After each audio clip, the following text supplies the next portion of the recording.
Hi friends, good evening. ఇది ఏంటో తెలుసు కదండి,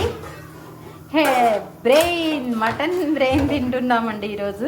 నేను ఒకసారి 2 సార్లు వాటర్తో కడిగేసి కొంచెం వాటర్ పోసి ఒక 5 నిమిషాలు ఇలా ఉడకనివ్వాలండి. దీంట్లో మనం ఇప్పుడు కొంచెం సాల్ట్ కూడా యాడ్ చేసుకుందాం. ఒకసారి కొంచెం సాల్ట్, ఓకేనా, అండ్ కొంచెం పసుపు. ఓకే, తర్వాత కారం వేద్దామండి. ఇప్పుడు వేసుకోవద్దు, ఇది కొంచెం కుక్ అవ్వనిద్దాం. ఇప్పుడు కొంచెం కారం వేసానండి, పసుపు, కారం, ఉప్పు, నూనె, కొంచెం వాటర్. ఫస్ట్ వాటర్తో ఉడకబెట్టుకుంటే మంచిగా లోపలంతా కుక్ అవుతుంది. ఇంకో 5 మినిట్స్ అండి లో ఫ్లేమ్లో పెట్టుకొని కుక్ చేసుకోవాలి.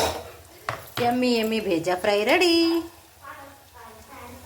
చూడండి ఫ్రెండ్స్, ఇగో ఇలా రావాలి, ఇంకొంచెం రెడ్గా రావాలి. ఇంకొద్దిసేపు ఉంచుదాము, తిప్పుతూ ఉండాలి, కింద అంటుకుపోకుండా ఉంటుంది. ఓకేనా, మంచి ఫ్లేవర్ వస్తుంది. ఇంకొంచెం రావాలి రెడ్.